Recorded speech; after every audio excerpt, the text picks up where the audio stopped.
how can capital markets be closer aligned to the infrastructure development that we so badly need? $14.2 billion a year. The capital market is coming in to fund projects that work, or projects that will be successful. And the experience we've had in the last few years, and Bolaji started on that vein, with the projects that have been financed, the major projects that have been financed in Nigeria, like in the last 3-4 years, infrastructure projects, the toll road we have maybe 1 or 2. You find out that there's the cultural perspective, the lack of understanding of the issues around financing by the populace has affected the general financing and thinking of this kind of project structures. So one of the things that strikes me is that we need to step back and we need to do a lot of education and teaching before we then start putting together the structures that will work. There are certain realities, that are prevalent across the world today. The first reality is that most government sources and sovereign wealth funds today globally are all highly correlated to oil prices. As a result of that, sovereign wealth funds, which traditionally have been a large source of capital for infrastructure projects, are pulling back money and utilizing those monies in their own domestic markets. The second issue and the second reality today is that globally, all banks face a challenge around Basel III. And Nigerian banks will surely face that challenge within the next 24 months. And the reality of Basel III is that it punishes you for the tenor mismatch between your deposits in a market where we have 99.9% deposits of 90 days or less. You cannot use that, to finance infrastructure projects.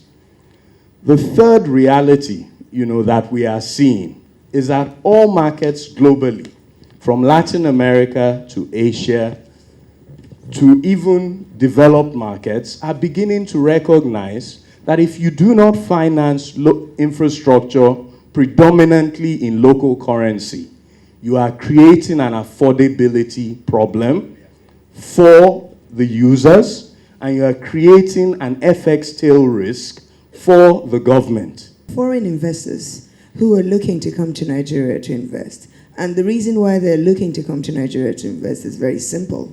Because the returns that are available here are not available in the countries they're coming from. But then again, they have concerns on the bankability, the corporate governance issues. And part of the inquiries we're getting from them is, where are the pension funds going? We want to go there. So we are working on a platform for co-investing because they see the pension funds as local funds, the skin in the game, who've gone through a huge amount of corporate governance requirements. So where the pension funds go, they can go. And if we promote that and do the necessary, as we just talked about Lagos State backstopping an investment, it's not typical.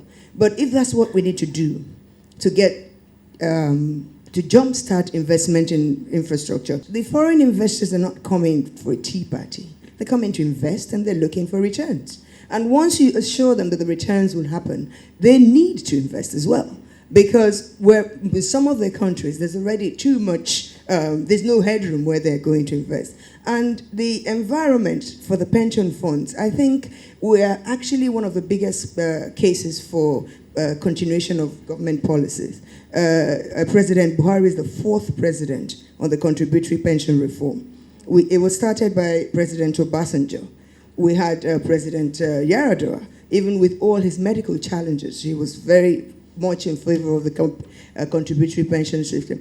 Under President Goodluck, that's when we had even the biggest push for investment, the investment of pension funds through the 2014 Reform Act. And President Buhari has come on board, and there's a tremendous amount of support sent to the pension funds. And right now, even we're working with the Vice President, who is in charge of the economic space, and we're pushing to make the space more conducive for pension funds to invest, one, and thereby attract other co-investors. And the thing I see is a lot of impatience in the room. Everybody wants to have everything happen at the same time.